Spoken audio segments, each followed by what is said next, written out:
The countdown.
Hey folks, it is Willow here for Reels and Heels. Thank you for joining us.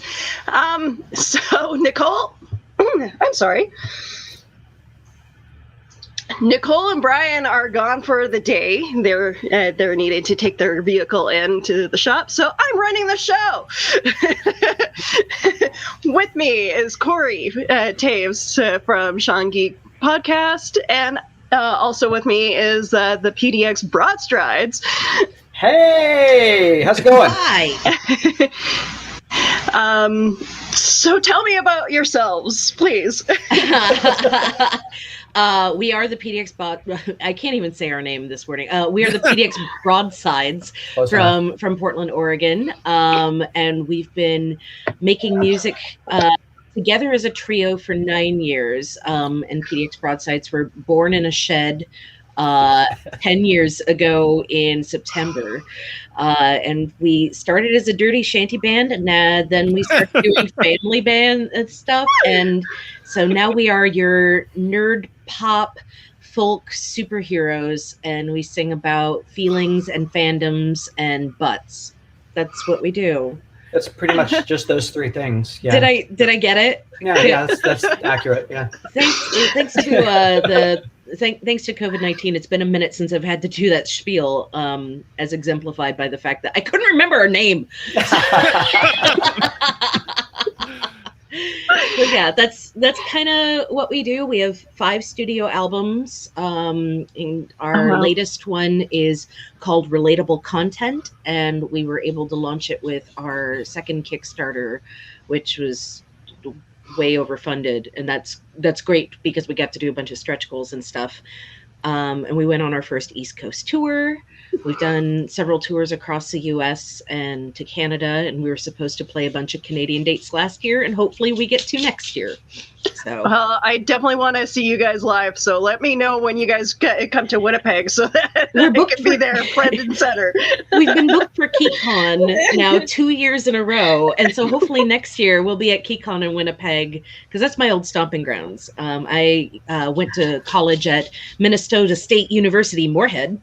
Go Dragons, and I used to come up to Winnipeg all the flipping time, so hopefully we get to do that. Because you can drink in Winnipeg when you're 18. That's why. Gotcha. That's so true. I miss Canada. I've been up there, like 2 times now? Two times. 2 whole times. I miss it, man. We've been up to Vancouver twice, and it's the best. I love it up there. It's just Smarties. What's that? Smarties. Smarties. For us, it's Tim Hortons. We love Timbits so much. We bring back packs across the border. Yeah. Christian has been to Vancouver twice because we were on tour, and we didn't realize that he had never been to Canada before. Never. As we're driving across the border. And so Holly and I started telling him fake facts about Canada. Please let us know what ones you were telling him. Oh, we told him that when we crossed the border, he needed to drive on the left side of the road. That one was unfortunate. He believed us and then swerved as we crossed the border, and I thought we were going to die. This way, right? That's what you get. I'm trying to remember some of them. One was in Canada, the soda Canada Dry is actually just called Dry. So when we went into the soda aisle, he was trying to find Dry. Wasn't there? They didn't have it. I think they sold out. Is what it was. We were cruel, but we had such a wonderful time. We have some great host families up there that have had us up a couple times to play for different events, and we would do it again in a heartbeat. Canadians are the best audience, so kind, and we get to stuff ourselves crazy with Timbits and Nanaimo bars, so we're very happy. I really wish this was the case.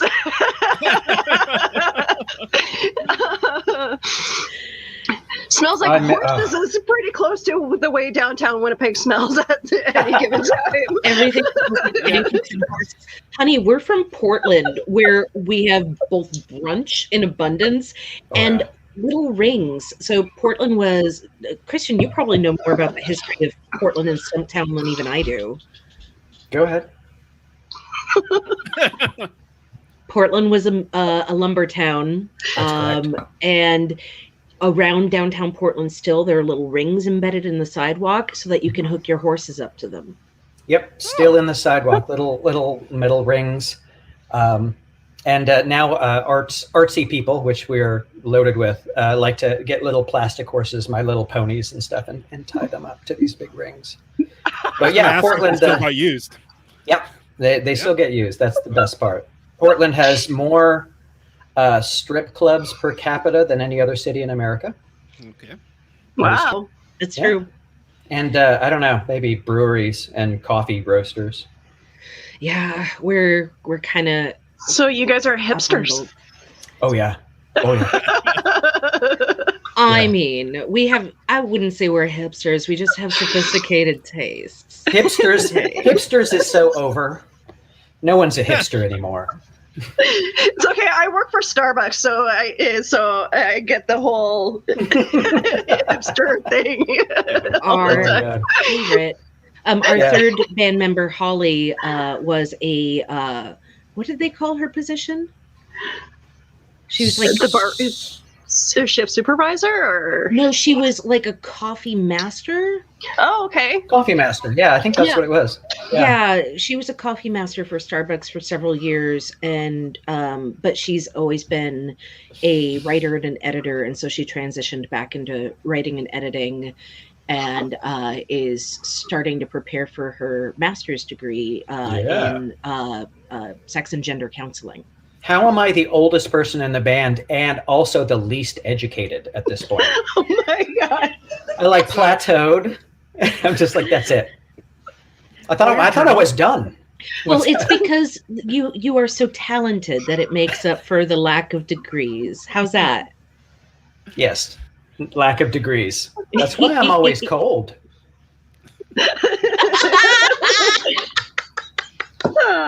But that's none of my business. So much. Oh my God.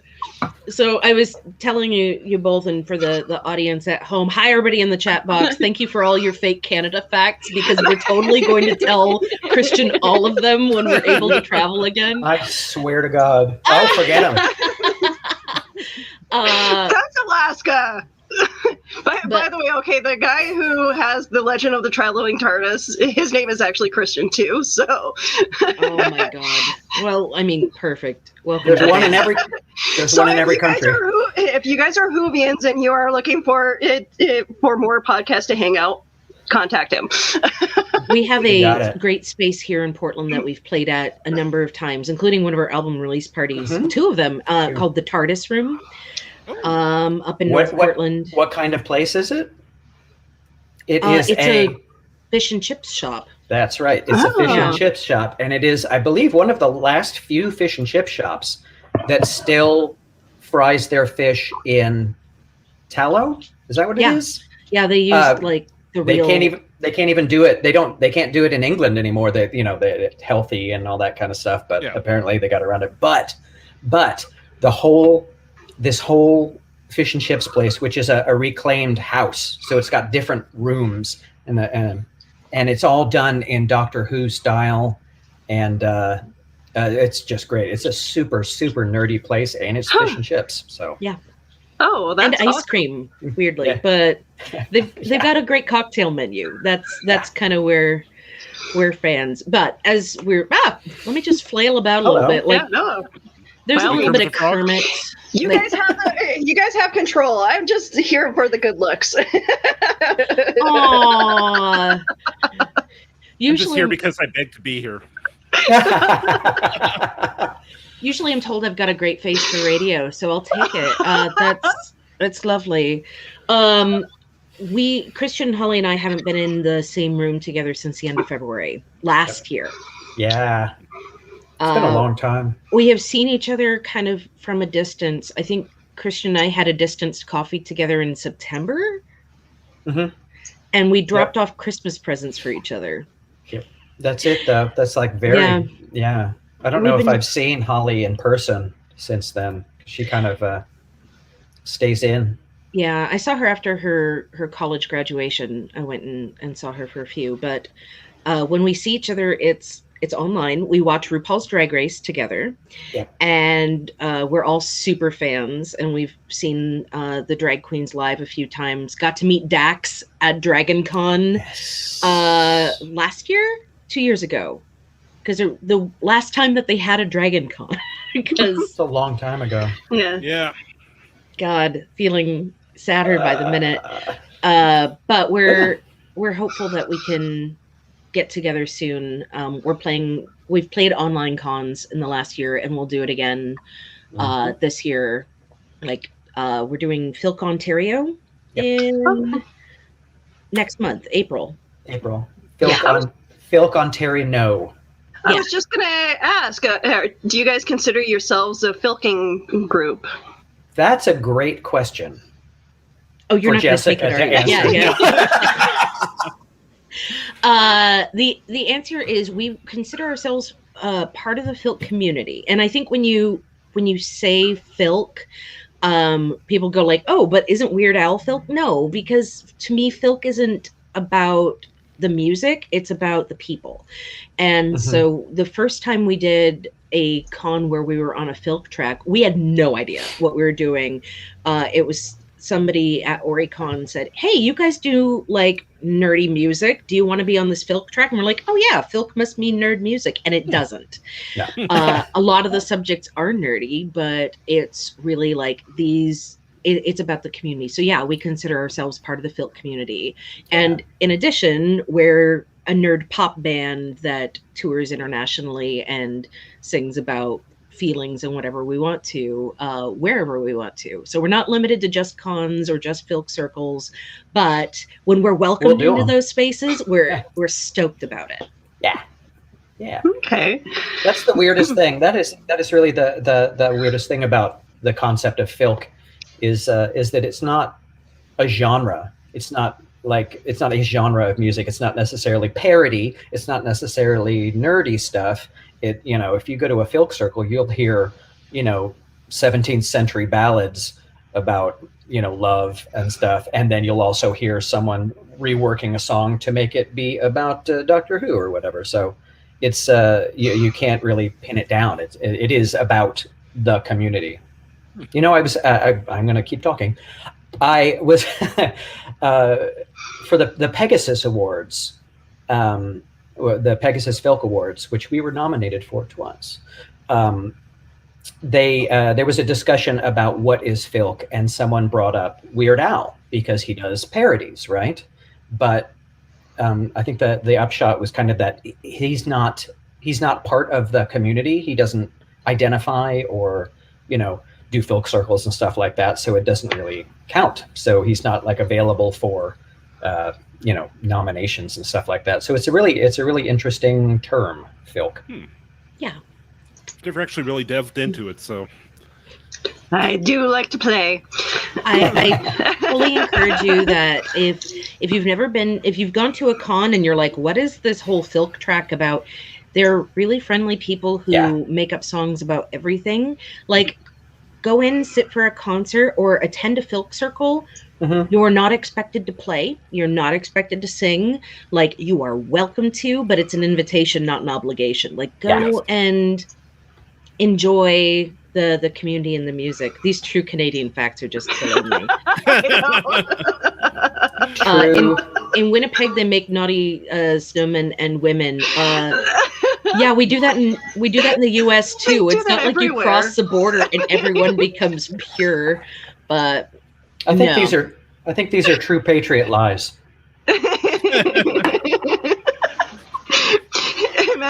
Manitoba refuses to use clocks. I love that one. Yeah, that one's true. Despite the fact that sundials. I have several clocks in my house, I don't even look. I don't even use a calendar half the time. Oh, let's talk about time. Let's talk about what time it is. And I haven't even gotten started there, Christian. Willow, sorry. Go ahead. Sorry. What time do you think it is where we are? You guys are on Mountain Time, right? Which is what? No? Oh shoot. Okay, I have no idea. We're traveling on space time. We're on the West Coast. We're that Portland in Oregon. So we're on a Pacific time. Okay. We are an hour away from the Pacific Ocean. Oh Yep. wow. Not far. No. Not far. So it's it's 11:30 here. Yeah. We just rolled out of bed because we're rock stars. That's not true though. Oh my god. So on tour, oh god. I love my bandmates so much. I'm gonna preface the story with that. I am I'm a scientist at one of Oregon's largest. It is Oregon's largest academic hospital, and I kind of keep postdoc scientist hours. I like to work from 9:30 until 7 o'clock at night. Sometimes that shifts a little bit later. Like I work well after 4 p.m. Holly and Kristen are very early morning people. Oh. We're on the road, like wake up at 8 o'clock if I can. And about 7 o'clock, I open one eye, and they're both perched on the side of the bed like little evil gargoyles. Like, we went to Starbucks already. We brought you your favorite. Like, It's true. It's true. We'll both wake up early. When I first started dating, when I dated my husband, there was one time where I had slept over at his place, and he gets up. He got up early for work, and I'm like, "Good morning, honey." He goes, "Oh God, you're a morning person. Go." That's the way it is with. That's the way it is with my wife. She's a night owl, and so that just means that when I get up at 7 every day, I have like 2 or 3 hours to do whatever I want. I'll watch some movies and watch movies that she doesn't care about. Yeah. And wait for her to get up. It's a good time. I feel like we need to have we haven't written a song yet about early risers versus not, and it would just be me like scream howling at the beginning, "Let me sleep or let me die." I just can't. Yeah, write that down. That one's good. That's quality. So who does most of the writing for your group? I do. You do not. Man, you got to get in there quick if you're going to get in there. Now you're on the defensive. No, that's not true. We all do, actually. It's a really good collaborative sort of effort. I know that. Back in the before times when we were able to sit at the same table together, we would write songs together. Like we'd have ideas or lyrics or whatever, and like we'd put that stuff together. But we also, each of us, write separately. Holly writes lyrics, and Jess writes whole songs, and I write whole songs, and we just get together and just kind of I don't know, work on them together and just kind of refine once we get back together. Yeah, that's pretty much it.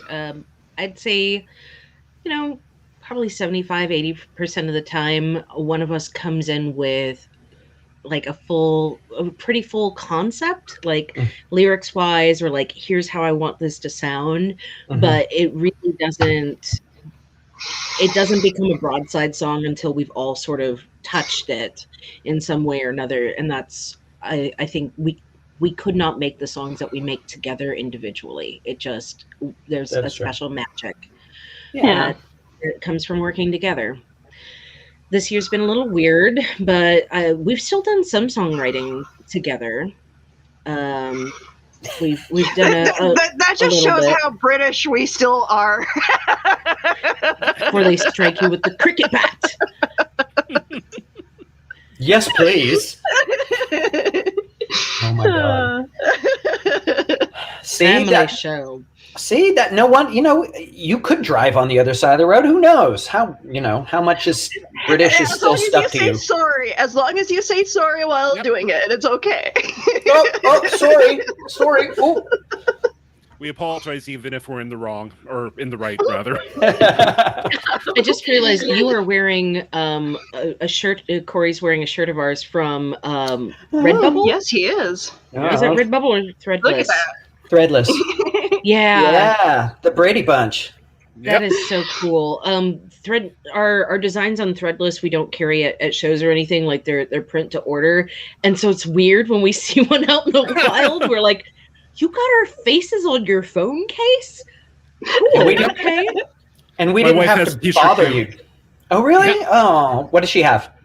She has the "Please Don't Ask Me to Smile." It goes well with her "I Hate People" pants. Yes. I got on my "I Hate People" pants. Yep. Is that metaphorical or is that literal? No, it actually, her pants say "I hate people." That's wonderful. During the pandemic, all of my pants are "I hate people." Yeah.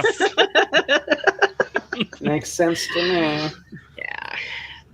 That's a good song idea. Write that one down. Yeah. What I hate. Okay. All right. I want to see this board now. It's probably like getting longer. I think he's just writing swear words about me at this point. Yeah. But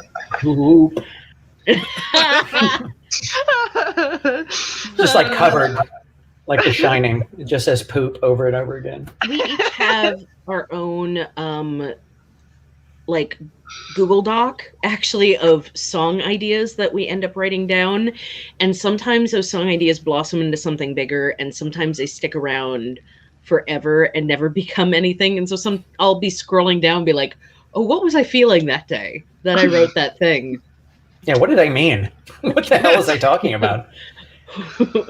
Why would twist a toast? Like, I don't know what that means. That's what it's really cool in the modern era about being a band, is having these tools that we can use to collaborate and to share stuff, because this definitely, we each have docs with ideas and lyric bits or whatever, and so if I'm feeling either blocked or just bored or whatever, I just go over to to Jessica's doc or Holly's doc and say, is there anything that strikes my fancy? And I'd say, oh, you know what, I'm going to take that and run with it, and let's see what happens. I forgot that you have access to my doc. I've been writing some stuff on there lately that maybe I should. And I don't appreciate it, first of all. I'd like to tell you. The pandemic brings up feelings, and that's, I think, so our latest release was relatable content, clearly a lot of feelings, and the one before that was trust issues. So more feelings. Yeah, we tap into the things that we love. We talk about nerdums like Settlers of Catan, or how much I really, really love Nathan Fillion's butt, or Yep. whatever we want. But sometimes we'll also talk about, like, Christian has a great song on our last album called Serotonin Dopamine. My wife's favorite, by the way. Oh, well, thank her She's very good much. taste. Yes. Yeah. This is a great question. What was the fastest song you've ever written? I have to go look at songs. Oh my goodness. I have some ideas. I know which one is yours. Do you? I think so. I'm going to guess. Do you want me to guess out loud? You guess. Nathan Fillion. It was not Nathan Fillion, Please Take Off Your Pants. That is not the fast. Because remember, I wanted to write a song about how much I loved Nathan Fillion for like 3 years and could not manage to do it. And then I was driving home from, we had just finished recording Aim to Misbehave, our second album in studio. And I got stuck in traffic coming from the Portland Blazers. They were coming out of a playoff game or something. I was stuck in traffic and super mad about it. And out of nowhere, this song just bubbles up out of me, and I'm screaming it out the window at people. And it took a few weeks to refine it, but yeah, that one came pretty quickly, but not the fastest one I think I've ever written was Toad's Lament, which came out of my brain in one piece. Like I woke up one morning and had this song idea in my head about like, what if Toad was in love with Mario?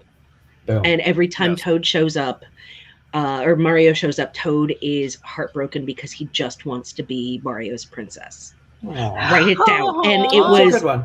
Yeah, it took me an hour. Wow. Yeah. And then we brought it together as a band and touched it, but it came out of my brain in one chunk. It was just there. I think mine was Tiny Little Octopus, because I was participating in National Solo Album Month a few years ago. And so you have a month, you have 30 days to write and record an album, like 33 minutes worth of music. So that was the jam. It was like, don't be precious. Don't worry about it. You just have to have a song done. It doesn't have to be good. So, with that pressure off, I had the initial idea, and I was like, I don't know where that Tiny Little Octopus, where'd that come from? I think I had the melody. And I was like, dun, dun, dun, dun, dun, dun, dun, dun, and just Tiny Little Octopus was the first thing that scanned that fit in there. And I was like, okay, run with that. It's generated some controversy in our house because I'm convinced that you're singing about a spider. And my wife is, no, it's about a tiny little octopus. Literally. It's called Tiny Little Octopus. It's not metaphorical. It's okay. Literal. It's literal. No, it's actually just this, little guy. This little guy. The one that will take over the world one day, hoping to become Cthulhu. That's it. He'll tell you. I'm a badass. Watch out for me. You record one version of that for FOM, but then I heard the album, thought it was great, and said that's a Broadside song. Now we're taking it. We'll have that. And then we added piano and the overlaying chorus at the end, which is a little bit different. Yeah, but, no, that's great. Yeah, no, we've kind of made that one our own now. Yeah, I like that. Yeah, that's kind of what I do when I write my own stuff for my own purposes or whatever. At astoriahotel.bandcamp.com. I'm just writing stuff because I'm writing stuff. I don't ever, do anything with it except just record ideas and songs that I think are cool for me. But also at the same time, they're also auditions for Broadside songs. For like everything I do, I'm like, maybe they'll like this one. If not, that's fine. I have, whatever. Oh, I like that you're still auditioning for us 9 years later. So cute. Well, I never really got to audition, did I?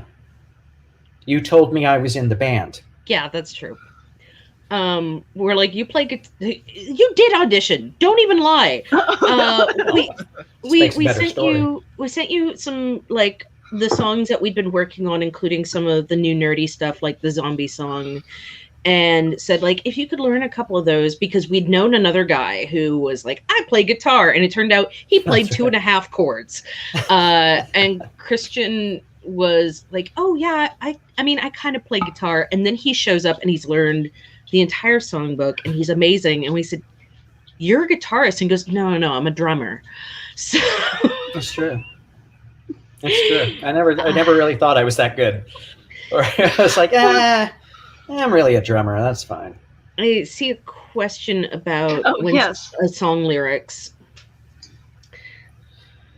When song lyrics popped into your mind, there was no paper present. What's the weirdest thing we wrote? I mean, I have written songs on napkins, bar napkins, and then kept them in my purse until they slowly fell apart. It's hard nowadays because now, I always got my phone, so I can either do a voice memo or I can type it into notes or whatever.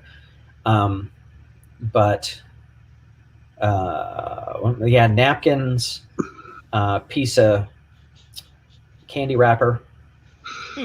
The inside of the pizza box? Inside of a pizza box, yeah. I've done that. I started a song idea in henna on somebody's leg one time. That was exciting. Interesting. Yeah. That's I don't even do. I had taken a henna course like a week before, and I was excited about it.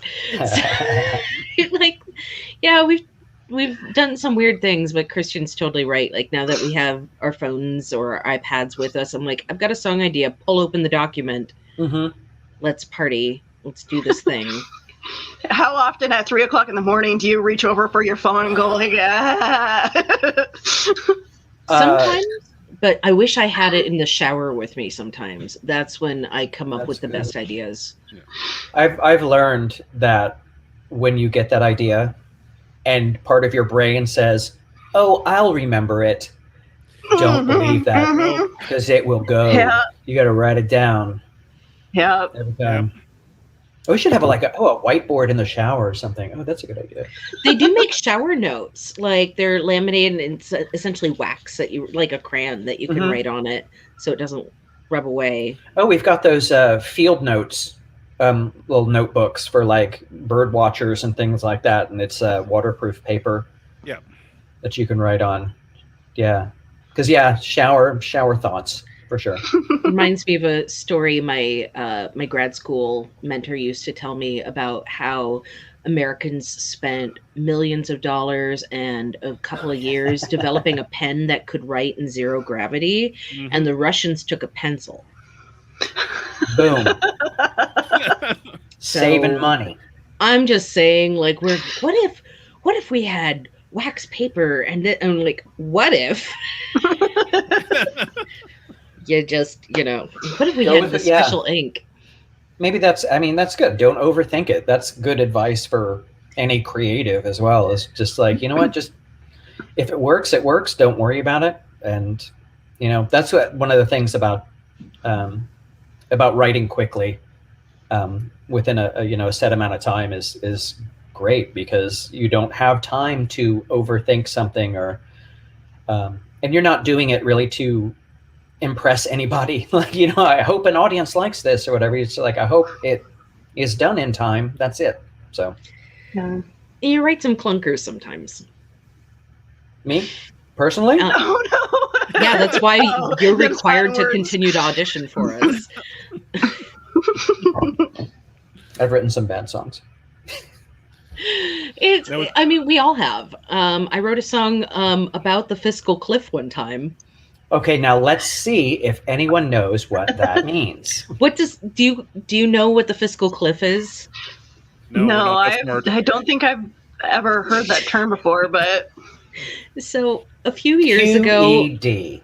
It was like it looked like all the financial systems were going to crash. Like, Wall Street was going to crash, banks were going to have this huge problem, and they kept saying Fiscal Cliff on like CNN and everything. And all I could think of every time I heard that was like a guy named Cliff who was really mad that they kept saying his name on CNN, because he's just a humble accountant, and he's decided the way that he's going to take care of this is to rat out that his neighbor Bob has been cheating on taxes for years, and that's the problem with the finances in the world. It's not him.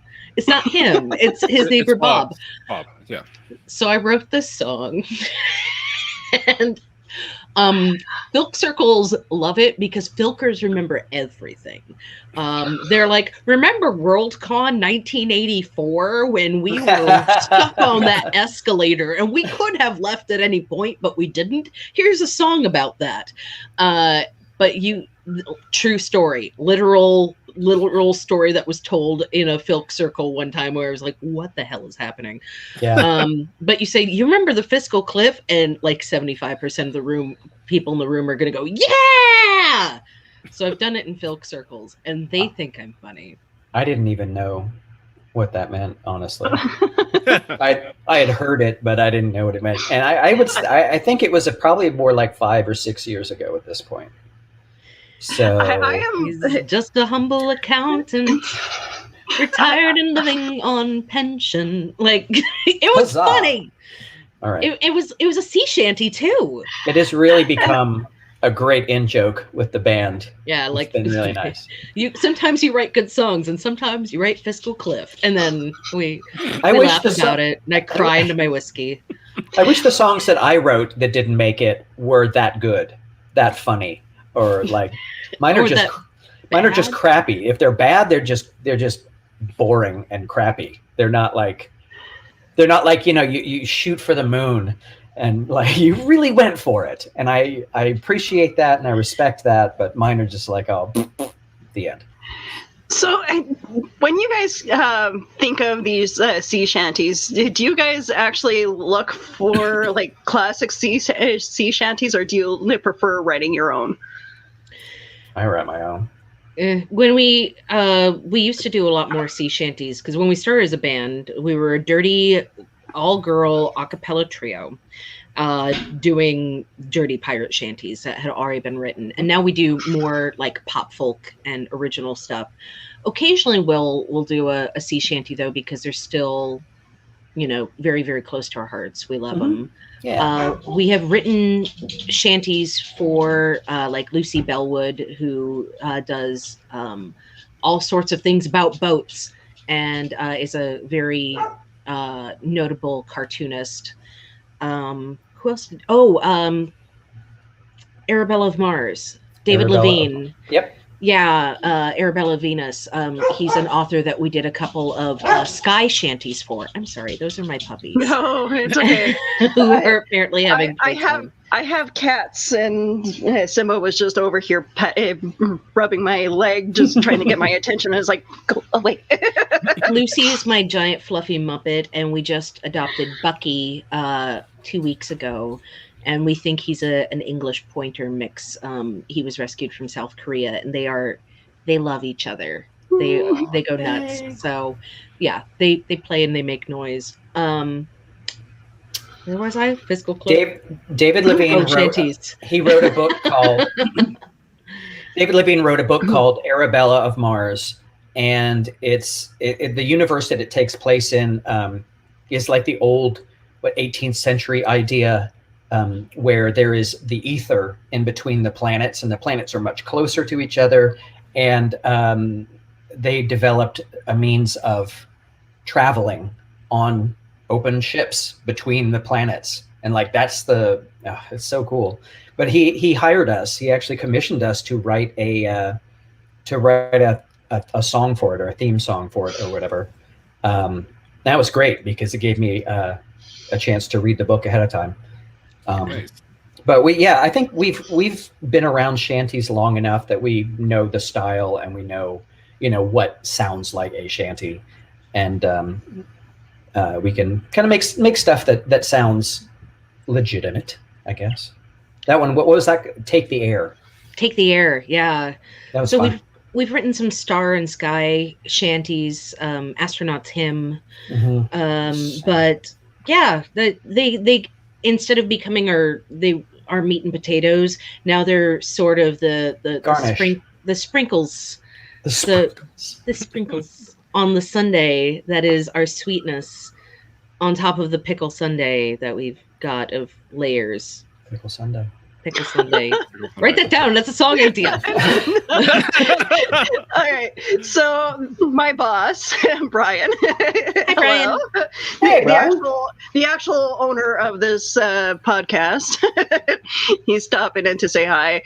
I really hope that you guys aren't digging into your savings account for that. That sucks. I'm so sorry. Oh, I like that. You got it, Mike. You're welcome. We're all average Joes. I mean, if you think that you would like to make music about something, like write about the things that you love, and it doesn't matter. Yeah, it doesn't matter if it's good or bad, or like that's always subjective, right? Like write about the things that you love, and practice kind of makes perfect. Maybe you never perform in front of a crowd, or maybe in 2 years we're headlining for you, or we're opening for you. You're the headliner. It's been a long time. I don't remember how to music words anymore, but yeah, like just write about what you love, and people will resonate with that. Yeah, just do what's fun, and that makes it not like work. It's not like practice, because that's why I don't play piano, because it's not fun because I suck at it. Rosalind is right behind me, my girl. But I took piano lessons, and that's really on me. I wasn't good enough soon enough so that actually playing anything was fun. It wasn't fun. Like drums was fun. I was like, even though I wasn't that good, it was fun just to whatever. And guitar, it's just fun to play something that sounds like a song I like. So I mean turns out that was practice. So who knows? I think later on you tend to appreciate musical instruments more, like later on in life, like instead of being forced to play it when you were a kid. Yeah. If you pick it up because it's fun and you're interested, then you're gonna gravitate to it a lot better. I was so spoiled, I think, in that regard growing up, because I never felt like I had to play piano. It was my sister and I would fight over who got to play the piano, like whose turn it was. That's really it right there. Totally. Yeah. We didn't watch a lot of TV growing up. We just both wanted to play the piano and make stories and stuff. But I stopped playing piano as an adult, and my sister was living with us temporarily. Lord, that must have been 4 years ago. Yeah. And she brought her piano with her. And one day, Holly and Christian came over for rehearsal, and I was sitting there playing the piano, and they were like, "Since when do you play the piano?" That was it. And 2 months later, I was playing keys on a stage. Like I bought a cheap keyboard, and I was just like, "Look, if I'm gonna do this, I'm gonna try this." I was so nervous, and I still am, playing piano. But our first Kickstarter, the fans ended up enjoying what I was doing on piano enough that they funded one of our big stretch goals to get me an actual stage instrument. And her name is Rosalind Franklin, and she's right behind me, and I love her very much. And that's I've got Bill Nye and Carl Sagan above me for the question that was by Christopher Herndon did those. I have like a wall of science going on. They're two of my science communication heroes. I'm a big fan of sharing knowledge about science with anybody who will listen to me for 5 minutes. Music's one of the ways that we do that. I have learned a lot about placentas following you on Twitter. You can't help it. That's my jam. Yeah. But not placenta jam. Don't eat that. That's great. There's another song title for you guys. No. I keep swearing I'm going to write a 3-minute rock opera about the placenta. I was going to do it for a 3-minute thesis, and then the year I was ready to do it, they changed their rules and then said no music. I think they knew I was coming. I'll still write it. I did write in July. 2020 was a weird year, so I transitioned away from the placenta temporarily. I know I was the placenta girl for like 10 years. I'm doing some kidney research now to get like an additional perspective to go back into pregnancy research. But my first month in the lab, I wrote, like I say, we don't write shanties anymore, and I wrote a shanty about acute kidney injury. For my lab, and it was actually pretty good. And it's not so cute. It's actually pretty good. And I that is one where I stole another shanty as a scaffold called Mrs. McGraw, and wrote about acute kidney injury on top of it. And I recorded it, and then I was like, nobody ever wants to hear this. No. You should play it anyway. That's good. I have it. I might. Dr. Jessica? Yes, sir. Is it true that it's not the woman that grows the kidney, it's the fetus? The kidney? Uh-oh. No? What are you talking Not true? about? Okay. The fetus makes the placenta, not the gestational parent. That's the placenta. what it was.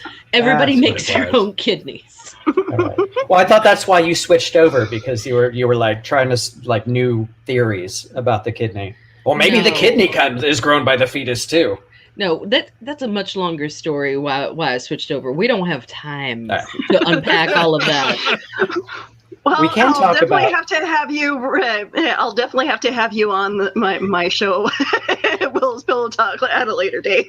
I will talk about science at any point. That's true. That's my I wanna- love.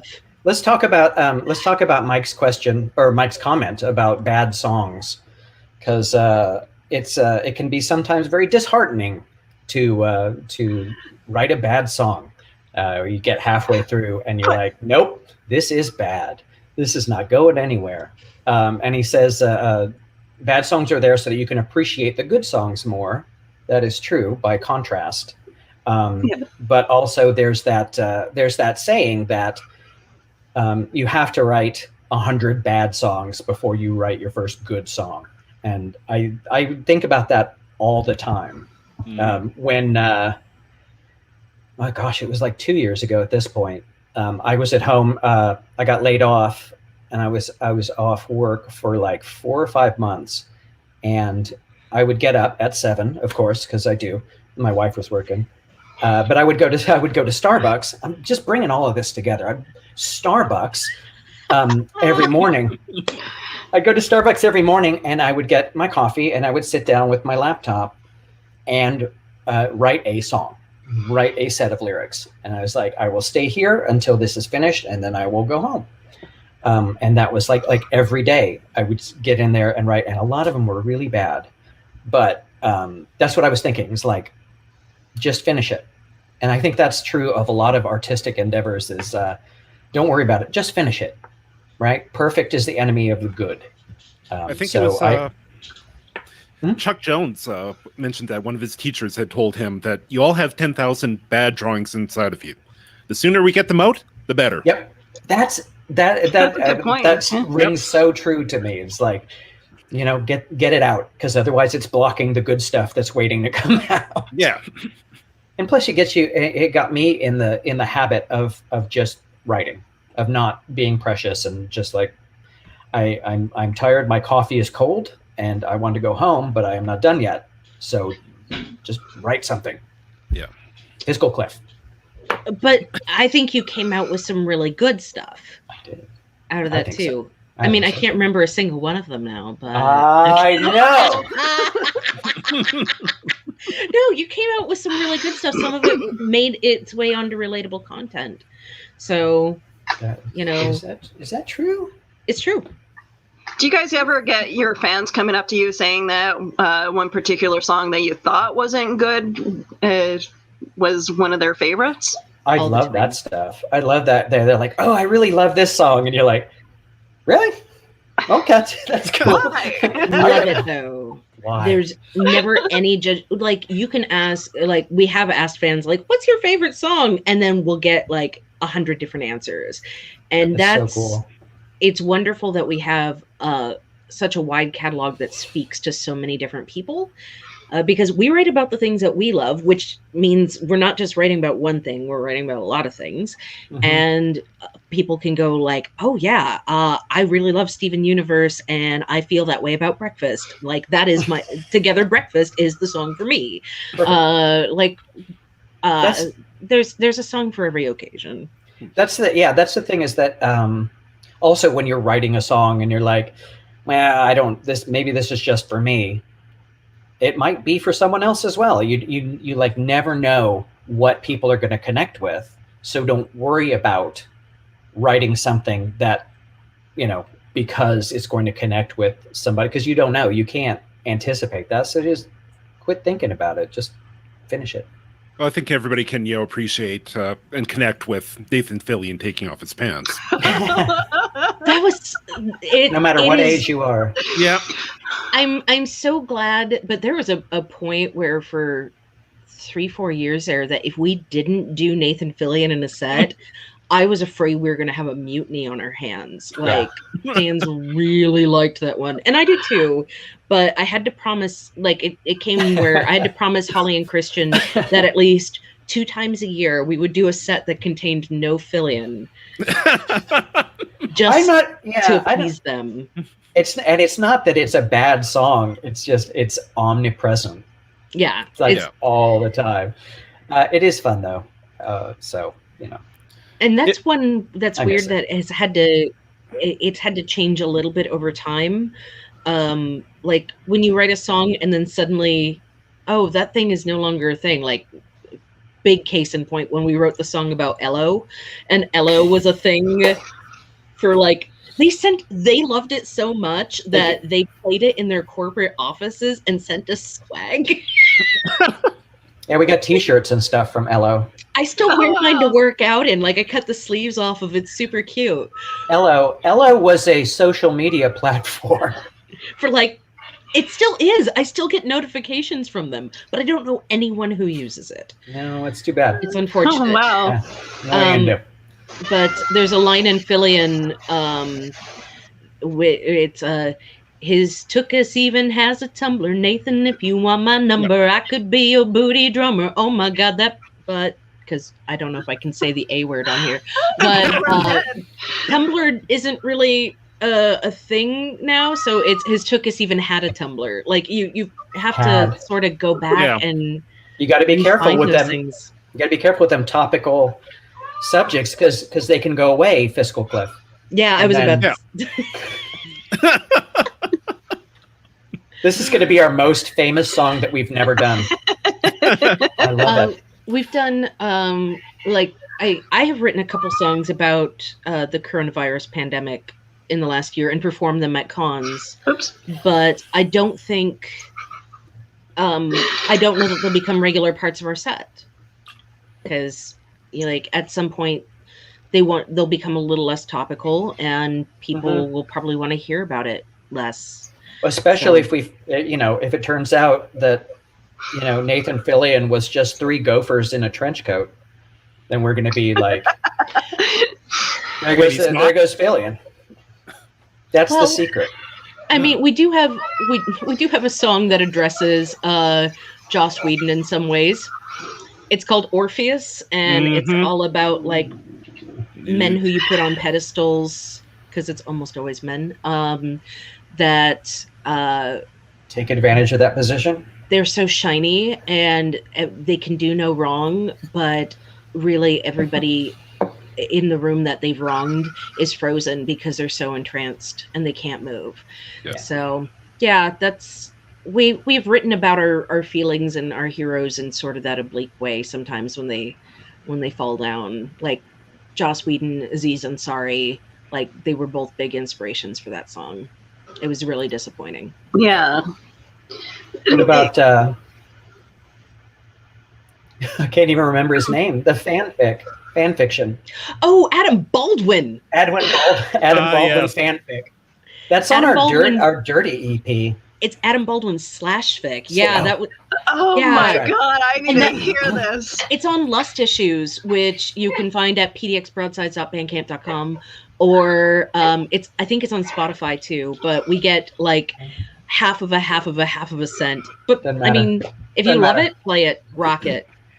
That's why we have released our songs to Spotify. Really, we know that we're never going to make bank off it, but if it helps people enjoy our music, put it on playlists, play it everywhere, share it with your friends, and if you eventually like it, buy the album. You know where to find us. pdxbroadsides.bandcamp.com.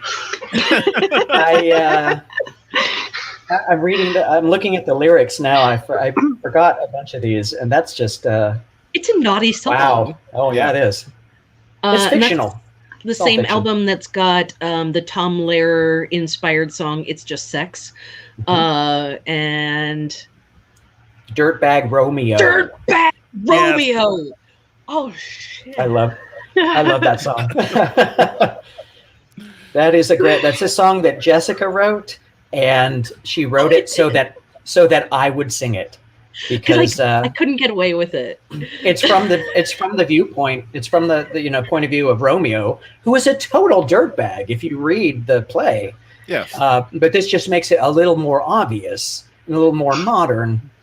He ain't no good. I often say that my gaydar is broken. I will flirt with the most flamboyant person and completely be oblivious to the fact that they're gay, but I can spot a douchebag from a mile away. That's more important. I would rather have douchebag radar than gaydar. That'll work for me, because there are some people that you would rather avoid. Ahead of time. There was The Toast was a website that was very popular for a long time, run by Daniel Mallory Ortberg and Nicole Cliff, and they had this like repeating series called like Dirtbag Literary Characters. Oh yeah. And it was like Dirtbag Ethan Frome, like people who sucked, who needed to be read for filth. And it was like, here's how the story was actually going. Like, hey, LOL, you want to hook up while my wife's out of town? Like calling it out. And the Dirtbag Romeo was so good. That was so funny to Dirtbag Hamlet. But doing Dirtbag Romeo was also terrible for me, because Christian took it and ran with it, and I had to resist just like losing my entire mind and laughing myself sick on stage. It's a good character to play. It's a good character.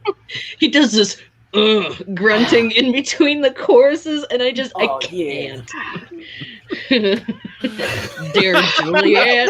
Maybe there is a reason why I never really enjoyed the play Romeo and Juliet to begin with. He ain't great. No. I hated the movie. I absolutely hated the movie. Oh, snap. Oh, I have a soft spot for the movie, but it's because of Mercutio. Like, I don't... Yeah, really. Right. Wait. Yeah. Wait, which movie are we talking about? Are we talking about the only movie that there is? The Leonardo DiCaprio one? Yeah. I can't watch that. I own it. I own the DVD. I've seen it. I've seen the movie maybe 2 or 3 times because I cry so hard. My tears come out like pew, like projectile. I'm like, it's so beautiful. It's great. I love it. Yeah, the whole movie gives me feels and reminds me of like middle school and CK1, and like, oh my god, yeah, the movie has a whole like olfactory feel to it. Like, I feel the need to put on jelly shoes and wide leg jeans. Oh god, yeah. And my homework is late. Like, I don't know. It's something about modernizing something and completely ignoring the fact that the language doesn't get modernized. That just, I don't know, maybe that part just kind of bugged me a little bit. Mm-hmm. Because you can't modernize an old English play and completely ignore the fact that people don't speak that way. I love that. Oh, I love it. I love it so much. I thought it was actually really great, because then you it gives you another way to translate the material. But I also love Knight's Tale and things that are anachronistic as hell. Yeah. So I'll take it. Sure. Yeah. I love A Knight's Tale, but at the same time, I kind of hated it because of the fact that they were playing modern music with it. So, oh my god, I love it. I'm so weird. You're such a stickler. You're a stickler for historical accuracy. You know what else they didn't have, Willow? They didn't have cameras. Okay, they didn't have makeup people. Okay, let's indulge in some fantasy. I appreciate that Knight's Tale introduced me to Golden Years by Bowie, and I'll take that forever and ever. So weirdo. What? And they're doing the dancing. Yeah. I haven't seen that in forever. I really should bring that back. That was a lot of fun, and it had Heath Ledger, Alan Tudyk. Alan Tudyk. Who was his buddy too? His was that okay? Oh, it wasn't the Vision, was it? It was Paul Bettany. Thank you. Yeah. I keep thinking of him as the the soccer player from Notting Hill. I don't think that's him, though. Paul Bettany's great, though. Good for him. Yeah. Yes. Yeah, I should check that out again. Chaucer. He played Chaucer. So many good actors in that movie, though. Yeah. Ladies and gentlemen, and all of you here not sitting on a cushion, and then everybody goes nuts. Let's just do a table reading. We're fine. Yes. My sister has a tendency to yell, "Pansy cakes and peppermint cream will take my 5 now" at me in opportune moments, which is great. Love it. Oh my goodness. Yeah.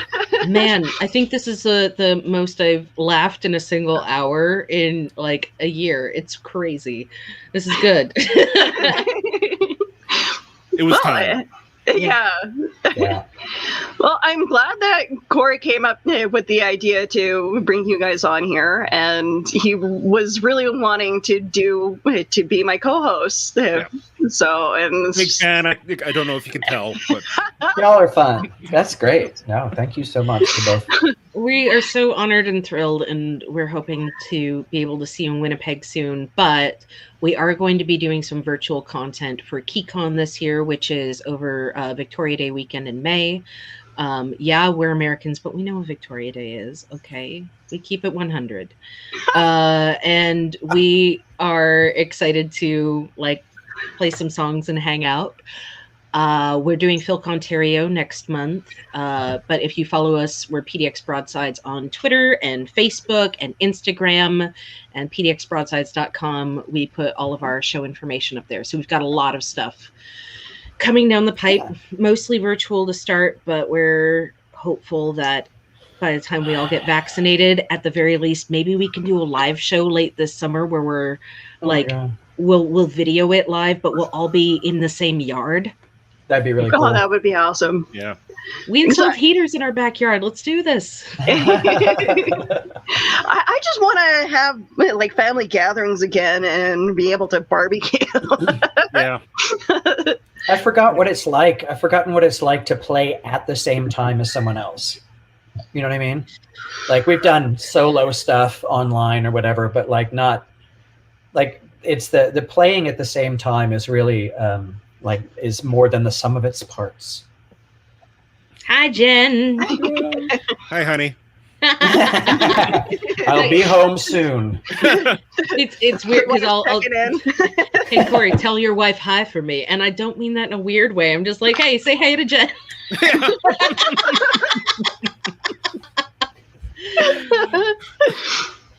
It's funny. Do I hear someone yelling "feed me" in the background? Yes, that was my cat Mittens trying to get my attention to pay attention to him. And Mittens. He was sick. He was sick for all of last week, so now he's getting better and he's walking around and he's starting to argue with me again. Kitty's on the mend. That's important. Yeah. But yeah, no, that's my baby. Thanks, Carl. Thanks, Carl. But okay, so we'll introduce people to your actual music. What song should I play? Oh no, you're asking us to pick our favorite child. Corey? Oh, that's a good idea. Yeah. What would actually be a good one other than Nathan Fillion? Please take off your pants. It's all available on Spotify and YouTube. And YouTube. And Bandcamp and Amazon, iTunes. Tidal. We are on Tidal. We're on Deezer. You're just making up words now. No, I get the invoice. I get the invoices that we've made 50 cents for the year 2020, and from Deezer. Finally, you can quit this life of crime. Well, why don't you play Serotonin Dopamine? Yes. It's a really good song. Dopamine? All right. Christian's like, I won. That's on Relatable Content, and it's about my 2 favorite neurotransmitters that sometimes don't come by to visit very often.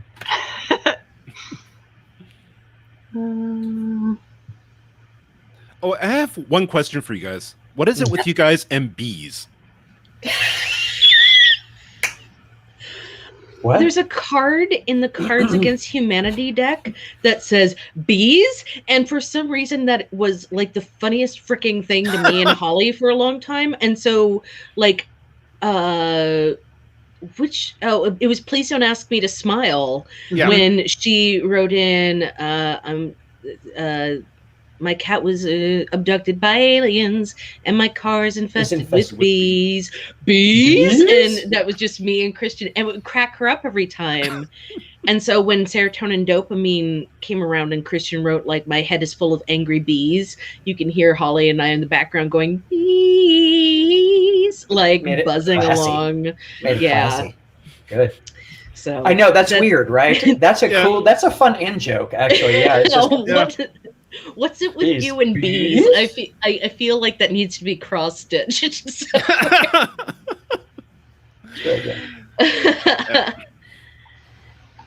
How are we doing there, I apologize. I'm scanning. It's okay. It's not one of the ones that we're like, here are some songs that might come up. See, this is the question about, like, do people tell you, like, unexpectedly that this song is their favorite? All the time. Yeah. Serotonin Dopamine, which I love. Oh man, that science physics audience who got into Delta You, Delta Me. And they were just, because Christian was convinced that it was a very serious love song. It's a sad song. It's a sad song about a breakup. It's hilarious. And this physics audience just lost their minds. And Christian's like, well, I guess it is funny. I guess it is now. That's something like you don't know. You don't know who's going to connect with it. And also you don't know how they're going to connect with it. Right. So even though you intend it one way, and that's why a lot of artists, I know, like David Bowie didn't explain his songs. Like, what's this about? And it's like, what is it about? Right. So, because it's not going to mean the same to you that it meant to the person that wrote it. So why should I tell you how to interpret whatever's happening? So it's a funny song. Okay. Well, I do believe I found it. So yay! I had to do a search, which is weird. Oh, look. Yeah, that's our cover album art done by Odd Cook, who does a lot of stuff for Dark Horse and DC and other places. Amazing artist. Yeah. Alligators. Robot.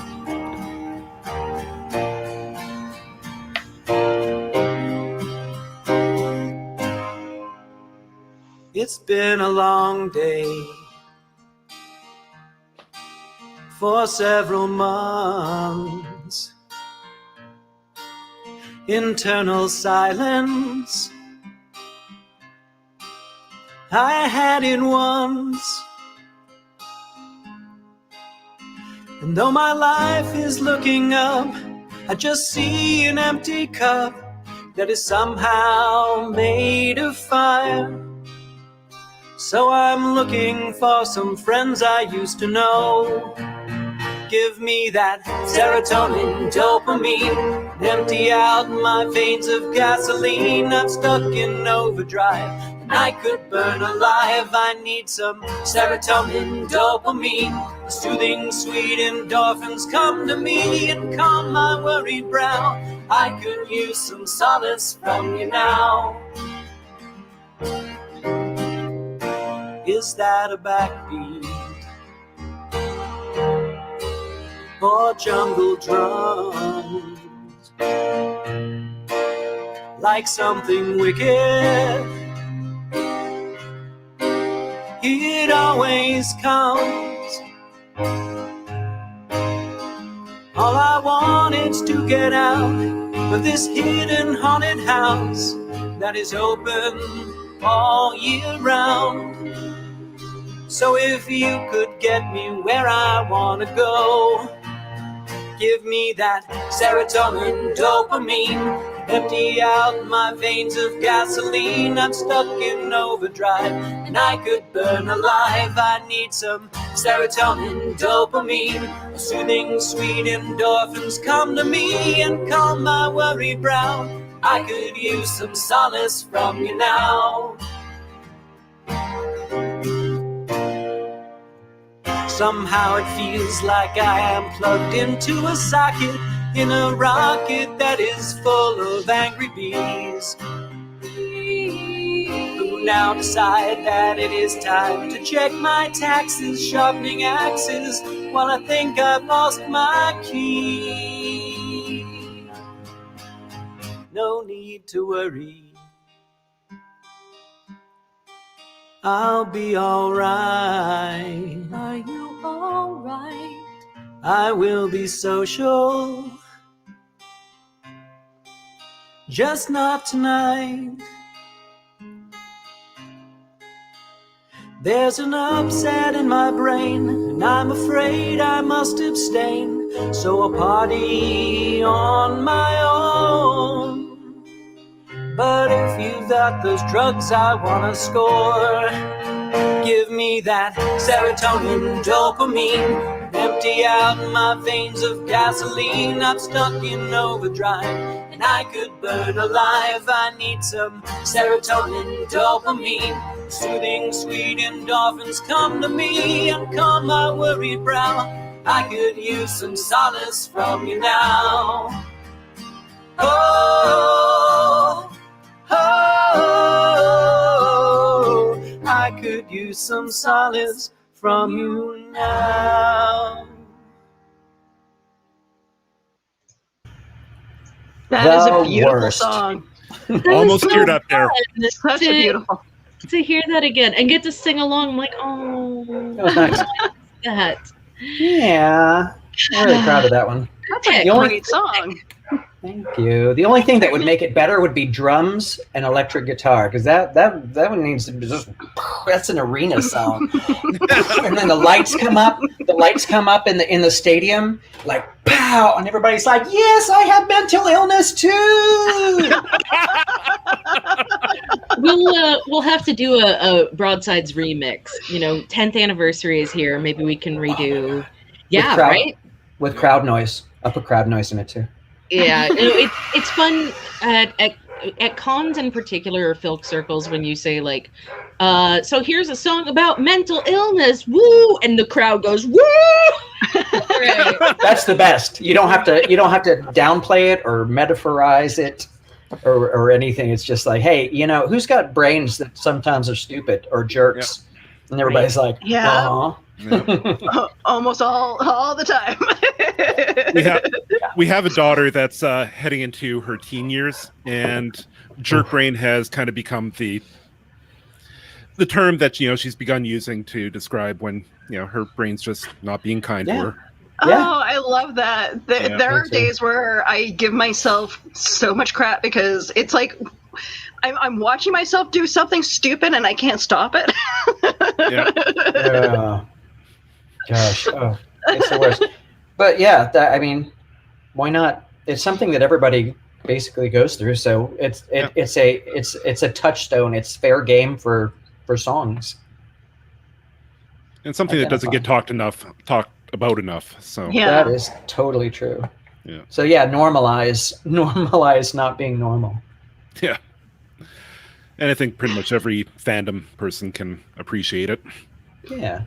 Yeah, absolutely. And there are days where it's like, even my husband will be like, "Why are you so weird?" I'm like, "You haven't figured this out yet? Neither have I." It's not a surprise. It's not a surprise. You knew this. No. Like, you knew what you were getting into before you before we got married. Mm-hmm. I gave you a chance to run. Yeah. I keep telling my wife. They keep It's on you. Choices. Thank you so much for having us on and sharing our music. Oh, no problem. I much appreciate it. And you guys are welcome to come on anytime. And if you guys have more music to show us, please do. Particularly before we make it up to Winnipeg next year, I think we'll have to come back on, give you all a sneak taste of what you would be getting, because we hope that you all come out to KeyCon. Oh, yeah. Like, are you guys working on anything new? Always. Now or always? Always. Excellent. We're finishing up a couple songs that we owed for. We had Kickstarter backers who backed custom songs, so we're finishing that up right now. But in the last year, both Christian and I have done new songs for different cons. So, yeah, they're out there. I think the next step would be when we can get together again, starting to record some of those, and maybe starting to talk about album 6. Album sex? No. No. Album sucks, you say? Yeah. That's right. That's right. Oh my God, we should totally put out an album called The One Bad Album. Because every band has that one bad album. Let's get it out of the way. Let's get it out of the way. Right? It only has one song on it. I'm gonna write it down. Oh. Trust issues. Trust issues. I love that. We have a song called Trust Issues that was not on the album called Trust Issues. It is the stupidest joke. Like, we wanted to give people trust issues by not having trust issues. By promising something in the title that wasn't fulfilled in the content. If you look at there's a commentary to the album on Bandcamp, and I won't tell you where it is, but we do sneak the song Trust Issues into that commentary. And the commentary is free. So if you want that song, it's in there inside the commentary tracks. Sneaky. Which you can find on the pdxbroadsides.bandcamp.com, which is linked from pdxbroadsides.com. Very well done. Yes. Nice. Once in a while. You guys are fantastic. You guys have a whole new fan to geek over your stuff now. So thank you, Corey, for introducing me. Thank you, Willow and Corey, both so much for having us, and we look forward to coming back again soon. Absolutely. You guys are welcome here anytime. Awesome. Looking forward to actually seeing you guys in person. We'll be there. Yes. Get vaccinated. It in my arm. Wear your mask. Doctor's orders. Get vaccinated, and just keep each other safe. We want to see you all well and healthy in a year. And you will. Good. Yes. There you go. Listen to the doctor. That's right.